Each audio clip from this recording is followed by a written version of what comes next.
video kali ini kami akan menampilkan games tentang Family 100 mengenai tema keperawatan medikal bedah. Untuk itu, perkenalkan, saya Delani Rahman Putri. Saya Dana Watwalika. Saya Nesya Ferwali. Saya Snavia Lewenisa. Selamat menyaksikan video kami. Jadi kawan-kawan, pada kesempatan kali ini kita akan melakukan games Family 100 dengan tema keperawatan medikal bedah.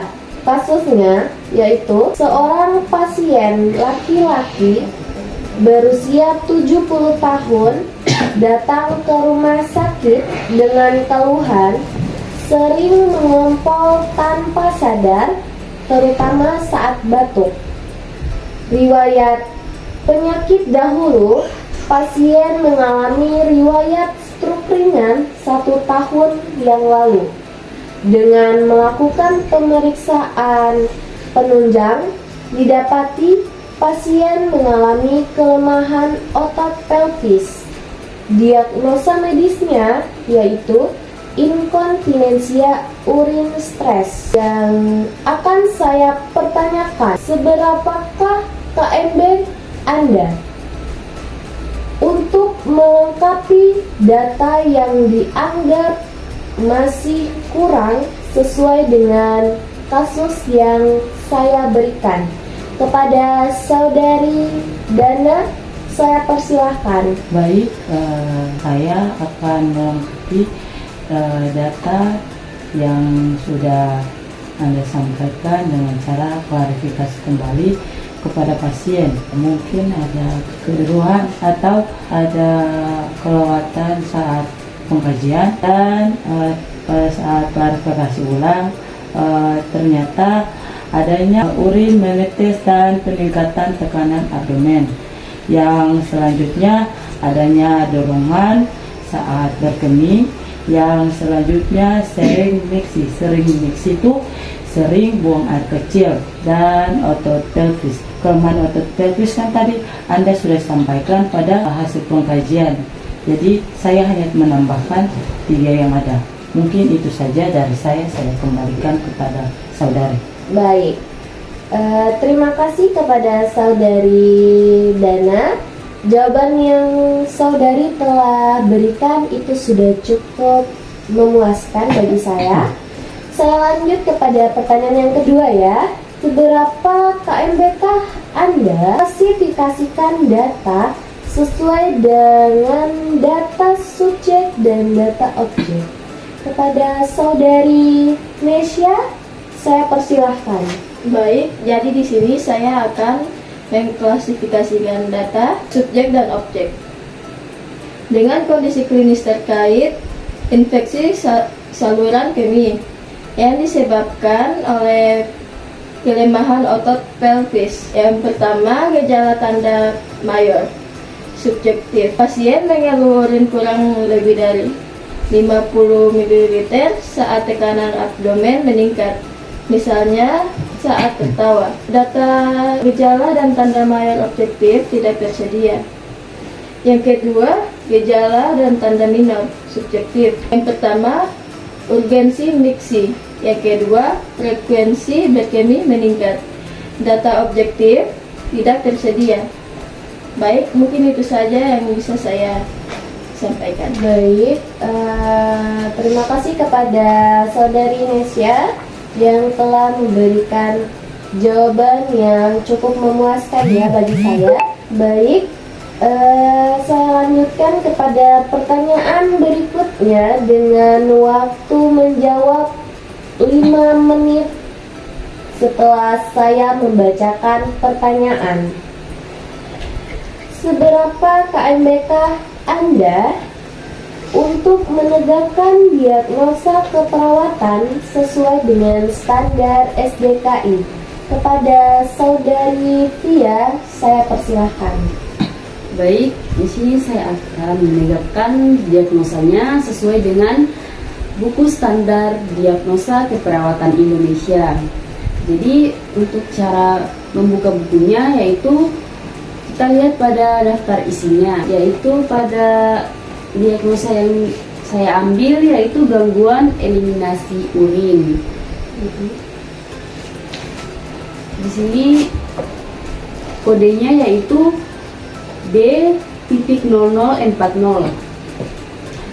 dengan definisinya yaitu disfungsi eliminasi urin. Setelah itu saya akan membacakan pada kondisi klinis terkaitnya, yaitu infeksi saluran kemih dan stroke. Di sini saya mengambil stroke karena yang sudah saudari bacakan tadi bahwa pasien pernah mengalami stroke pada 1 tahun sebelumnya. Ya, benar. Oke, baik. Setelah itu kita akan masuk pada penyebabnya, yaitu kelemahan pada otot pelvis. Baik. Selanjutnya gejala dan tanda mayornya, yaitu pada tanda subjeknya yaitu yang pertama desakan berkemih atau urgensi, yang kedua urin menetes atau dribbling, yang ketiga sering buang air kecil, dan yang keempat yaitu mengompol, dan yang kelima enuresis. Jadi saya akan melakukan klarifikasi ulang pada pasien karena data gejala dan tanda mayor yang di buku itu tidak semua masuk pada kasus tersebut. Jadi saya akan melakukan klarifikasi ulang pada pasien untuk memastikan bahwa apakah gejala dan tanda mayornya itu sudah cukup pas atau masih kurang. Baik, jadi setelah melakukan klarifikasi ulang, jadi data yang didapatkan yaitu yang pertama distensi kandung kemih, yang kedua berkemih tidak tuntas atau hesitansi, dan yang ketiga volume residu urin meningkat. Yang berikutnya yaitu gejala dan tanda minornya itu pada subjek tidak tersedia dan juga objek tidak tersedia. Mungkin itu saja yang bisa saya sampaikan. Saya kembalikan kepada saudari Dela. Baik, terima kasih kepada saudari Via. Jawaban yang saudari telah berikan menurut saya sudah cukup memuaskan ya. Baik, untuk itu saya lanjut kepada pertanyaan selanjutnya. Seberapa KMDK Anda untuk menetapkan keluaran yang akan dicapai sesuai dengan standar SLKI? Kepada saudari Dana, saya persilakan waktu menjawab 5 menit dari sekarang. Baik, terima kasih atas kesempatannya. Jadi di sini saya akan menjelaskan tentang cara membuka buku untuk menentukan satu standar luaran keperawatan Indonesia atau SLKI dengan cara membuka pada halaman tautannya terlebih dahulu dengan diagnosa yang sudah ditentukan, yaitu gangguan eliminasi urin. Kita buka pada tautan. Selanjutnya setelah buka pada halaman tautannya, kita lihat pada luaran utama. Di sini luaran utamanya yaitu eliminasi urin. Kita balik lagi ke daftar luaran keperawatannya. Kita lihat eliminasi urin. Eliminasi urin terdapat pada halaman 26. Dan kita buka pada halaman 26. Betul, eliminasi urin halaman 26 dengan nomornya L.04034. Jadi di sini saya akan menentukan tujuan atau standar luaran keperawatannya dengan cara setelah dilakukan intervensi selama 1 kali 24 jam, maka diharapkan eliminasi urin dengan ekspektasinya membaik dengan kriteria hasil.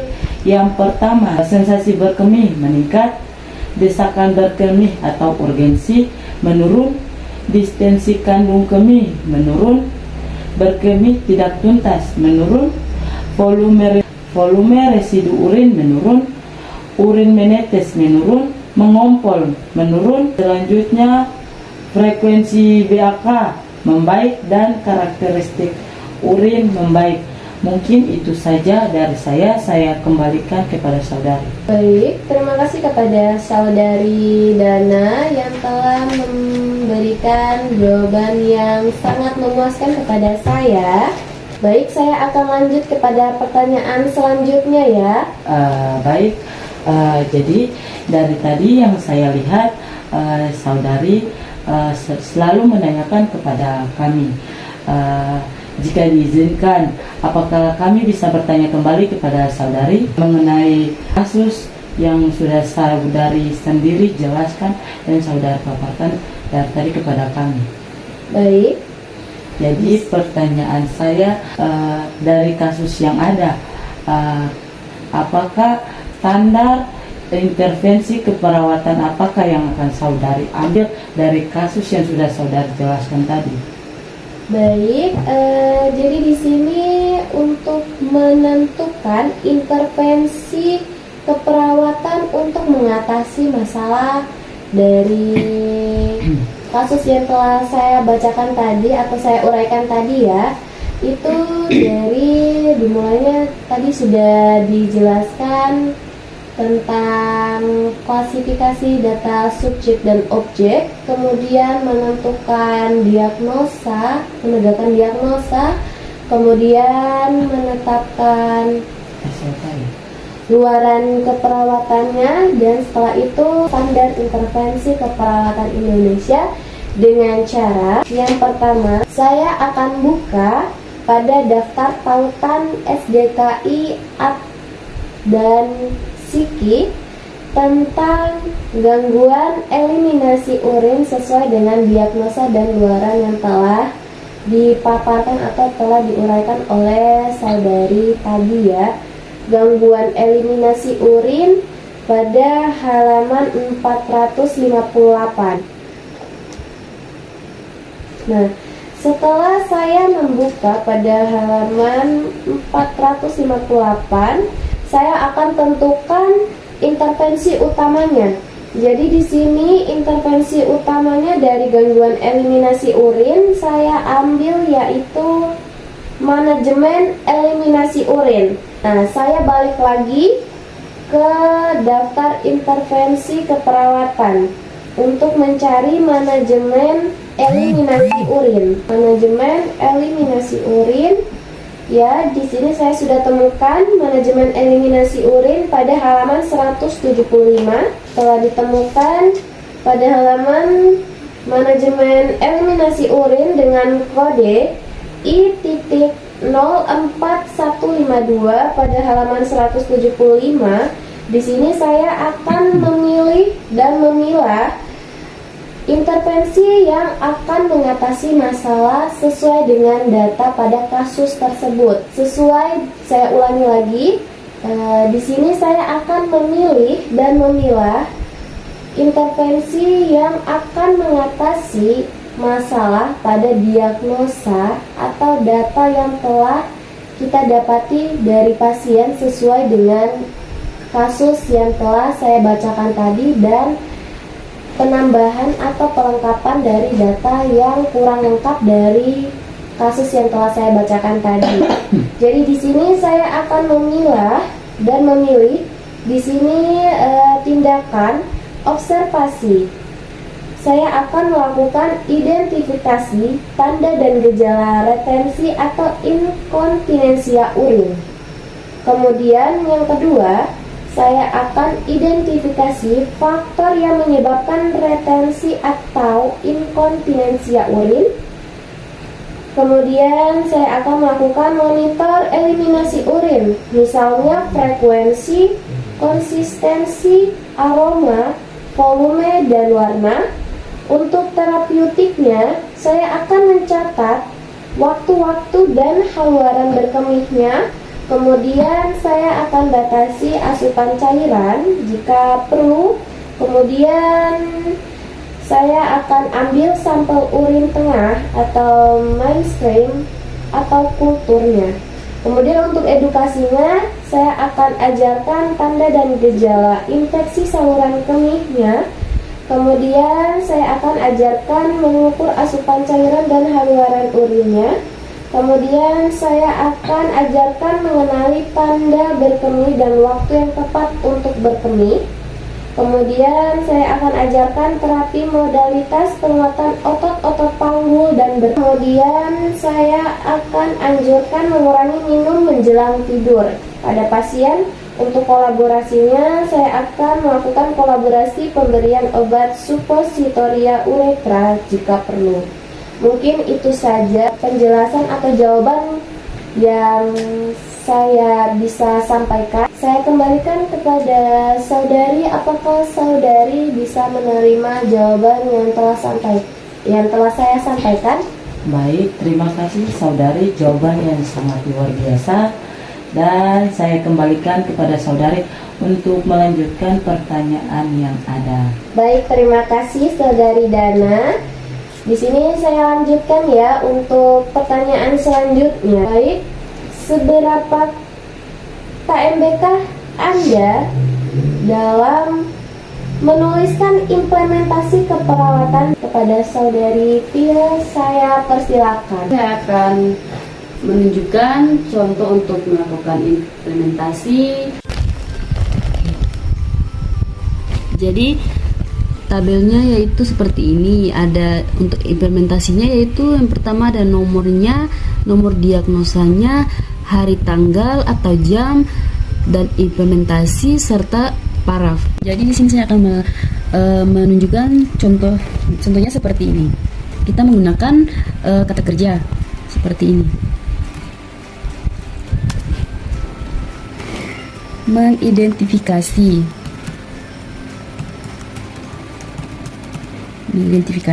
tanda dan gejala retensi atau inkontinensia urin.